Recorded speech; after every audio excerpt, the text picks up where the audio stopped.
चलिए, जय हिंद दोस्तों, मेरा नाम तुषार है। सीजीपीएससी वाला के यूट्यूब चैनल पे आप सभी का स्वागत है। सीजीपीएससी की तैयारी कर रहे हैं, उससे रिलेटेड क्वेश्चन आंसर सेशन का एक और सेशन लेके आ रहे हैं। इसका क्विज ऐप में आप लोगों के लिए पहले ही अवेलेबल कर दिया गया है। यूट्यूब लेक्चर पीडीएफ सेक्शन में जाइएगा, 2025 वाला आपको मिलेगा, वहां पे आप ले सकते हैं। बाकायदा आपको ये भी ध्यान रखना है, 2024 मई से दिसंबर वाला भी ले लीजिए। 250 के ऊपर इस पे क्विज अवेलेबल है, जो मई से दिसंबर में मिलेगा, सीजीपीएससी की तैयारी के लिए बना है। और अभी जो आपका 2025 में जितने भी क्विज आएंगे वो आपको पूरा 2025 वाले में मिलेगा।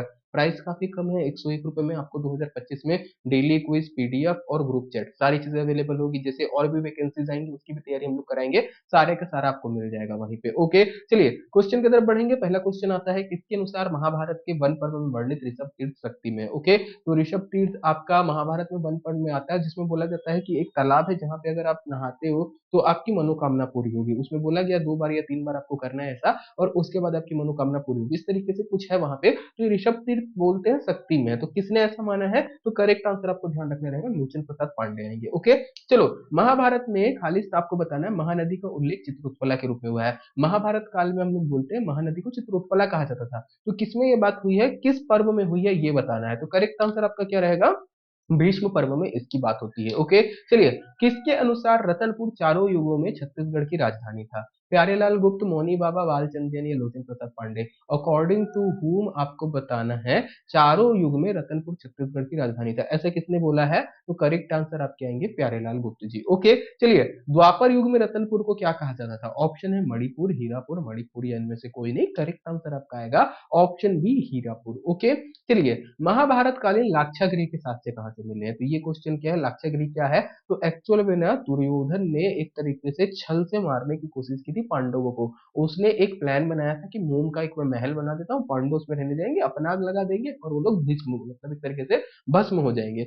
बट वो लोग नीचे सुरंग से निकल जाते। तो ये लाक्षागृह के साक्ष्य कहाँ मिले हैं? तो ऑप्शन डी लगेगा। ऑप्शन क्या आएगा आपका करेक्ट? खल्लारी। ओके, चलिए, आपको बताना है हीरालाल के अनुसार छत्तीसगढ़ की किस किस महाजनपद का हिस्सा था? जो हीरालाल की बात आती है तो ये बोलते हैं छत्तीसगढ़ जो है चेदी महाजनपद का हिस्सा था और चेदीसगढ़ कहलाता था, और उसी का अपभ्रंश होकर छत्तीसगढ़ बना है। ओके, चलो, आपको बताना है बौद्ध धर्म से संबंधित व्यक्ति जो छत्तीसगढ़ में आए हैं। ओके, प्रभु आनंद, नागार्जुन, वेनसांग, फायान। ओके, तो प्रभु आनंद, नागार्जुन और वेनसांग ये तीन आपको मिलेंगे जो कि छत्तीसगढ़ में आए हैं। फायान आपको नहीं मिलता आते हुए। चलिए, बौद्ध धर्म से संबंधित ढोकरा बाबा टीला किस स्थल पर है, ये बताना है। जशपुर, कोंडागांव, मैनपाट, या इनमें से कोई नहीं। तो पहला तो ये ध्यान रखना, ढोकरा बाबा टीला बोला है, ढोकरा बाबा टीला बोला, ये कहाँ किससे रिलेटेड है?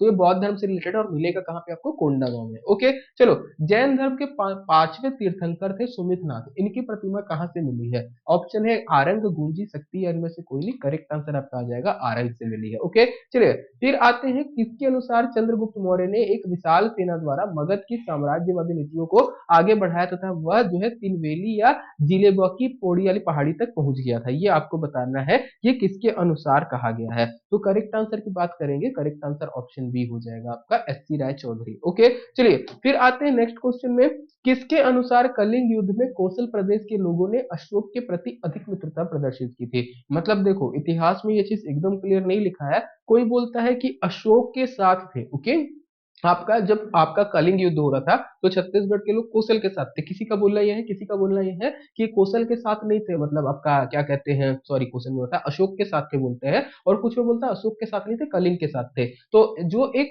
मतलब एक तरीके से हमें बोलना क्या है, एक जो मत आया है कि आपके कलिंग युद्ध में कौशल के लोग अशोक के साथ थे, वो किसका है? तो ऑप्शन आपका लगेगा बी, श्याम कुमार पांडे। ओके, चलिए, मौर्यकालीन सिक्कों की आरंग और गुजरा में खोज किसने की थी? ओके, तो यहाँ पे जो मौर्यकालीन सिक्के मिले हैं आरंग और गुजरा में, इसकी खोज की थी आपके ऑप्शन ए, रमेंद्रनाथ मिश्र ने। ओके, बहुत फेमस, याद रखना, छत्तीसगढ़ का इतिहास हम लोग जितना भी पढ़ते हैं ना प्राचीन काल का, बहुत बड़ा योगदान आता है रमेंद्रनाथ मिश्र जी का। ओके, चलो, शुंग वंश के शासक वसुमित्र का सिक्का कहाँ से मिला है? मल्हार, अकलतरा, ठठारी, बारदेवगा। तो याद रखिएगा, वसुमित्र का सिक्का जो है आपका केवल मल्हार से मिला है। ओके, चलो, सातवाहन शासक अपीलक की एकमात्र मुद्रा कहां से मिली है? तो करेक्ट आंसर ध्यान रखिएगा, ऑप्शन आपका सी होगा, बालपुर और मल्हार। ओके, चलिए, आते हैं नेक्स्ट क्वेश्चन में, सातवाहन काल के किस देश के सिक्के छत्तीसगढ़ से प्राप्त हुए? तो सातवाहन काल के समय रोमन सिक्के जो है ना, ये हम लोगों को देखने को मिलते हैं छत्तीसगढ़ से। ऑप्शन सी लगेगा, फिर आते हैं कुषाण काल के सिक्के कहाँ से मिले हैं, तेलीकोट, खरसिया, कोरबा या चितवा डोंगरी।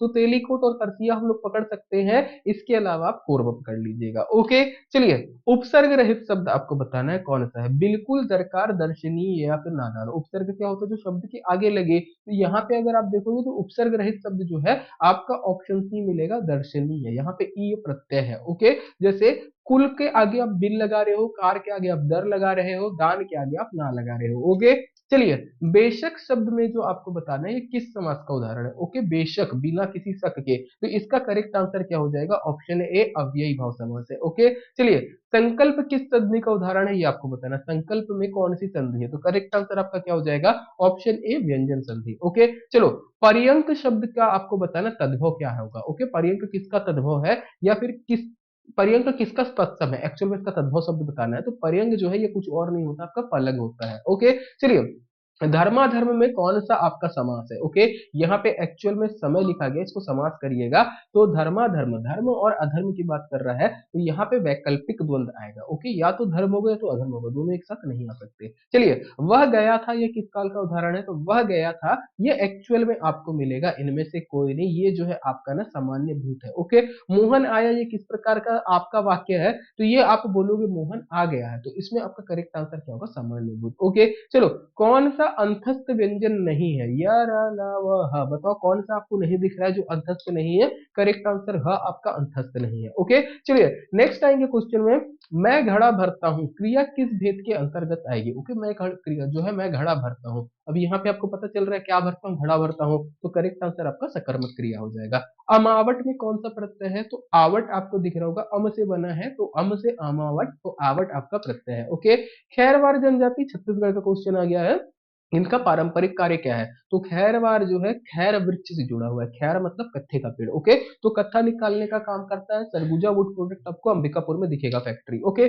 चलो इस राज्य की उरांव जनजाति प्रमुख त्योहार निम्नलिखित में से कौन सा है, तो उरांव आया, आंख बंद करके सरहुल लगाना है, गोली मारना है, ऑप्शन को खत्म करना है। पंथी नृत्य कौन करते हैं, बहुत बेसिक है, सतनामी, जब भी पंथी का दिखा, ओके, आंख बंद करके सतनामी लगाएंगे। ओके, चलिए भारत के राष्ट्रपति का कार्यकाल, पॉलिटिक्स से रिलेटेड क्वेश्चन है, कितना होता है, तो जिस तारीख से पद ग्रहण करेंगे वहां से 5 साल का कार्यकाल होता है। ओके, चलो अभिव्यक्ति की स्वतंत्रता में क्या शामिल है, अपने विचार प्रसारित करने की स्वतंत्रता बिल्कुल है, निर्वाचन में मत देना बिल्कुल है, फोन टैपिंग के विरुद्ध राजनीतिक दल या संगठन के आयोजन के बंद के खिलाफ अधिकार बिल्कुल, चारों अवेलेबल है, ऑप्शन डी लगेगा। चलो सम्मेलन के अधिकार को निर्बंधित कब कर सकते हैं ये बताना है, सम्मेलन देश की संप्रभुता पर प्रतिकूल प्रभाव डाले बिल्कुल, इसके कारण हम बंद कर देंगे।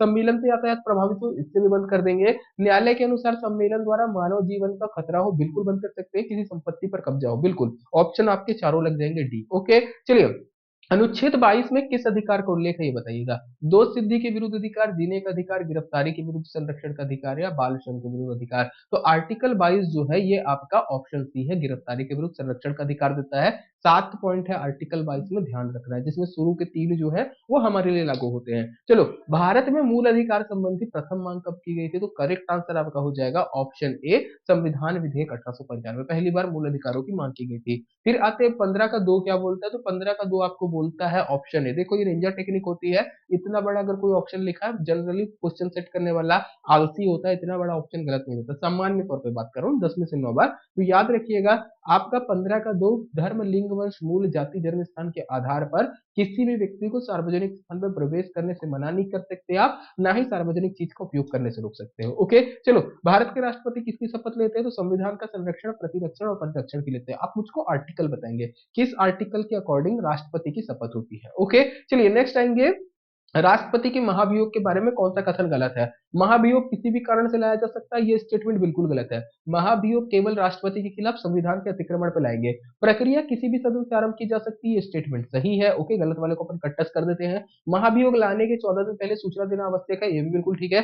जिस सदन से प्रक्रिया आरंभ होगी उसके 1/4 सदस्य के हस्ताक्षर के बाद होगा, बिल्कुल ठीक है। आरोप लाने के वाले सदन में 2/3 बहुमत से संकल्प पारित होगा, बिल्कुल ठीक है। जांच सदन में 2/3 बहुमत से आरोप पारित होने पर राष्ट्रपति पद बना जाएगा, पहला स्टेटमेंट छोड़े बाकी सारे स्टेटमेंट सही है, पहला स्टेटमेंट ही आपका गलत है। ओके, चलो सांख्य दर्शक के प्रतिपादक कौन है, तो सांख्य दर्शक आपका दिया था ऑप्शन डी, इनमें से कोई नहीं। ओके, चलो नींबू भाजी परियोजना इससे रिलेटेड है, आपको बताना किस नदी पर नींबू भाजी है, तो करेक्ट आंसर आपका हो जाएगा ऑप्शन ए सिंधु। क्या आपको नेक्स्ट क्वेश्चन आता है, किस नदी को प्राचीन काल में परुष्णी कहा जाता था, तो करेक्ट आंसर आपका हो जाएगा ऑप्शन डी रावी। ओके, तो इतना रखेंगे। क्विज अवेलेबल है, आपको मई से दिसंबर वाली क्विज पूरी लेनी है, यूट्यूब लेक्चर पीडीएफ में जाएगा, मई से दिसंबर में आपको 250 क्विज मिल जाएगा, और 2025 वाला भी लेना है जिसमें अभी नई क्विज आ रही है, और डेली आपका मतलब जो भी ग्रुप वगैरह अवेलेबल है वहीं पे आपको सारी चीजें देखने को मिलेंगी। बाकी आप वीडियो को लाइक कर दीजिएगा। इतना रखते हैं, अभी के लिए क्लास को कवर अप करते हैं। Thank you.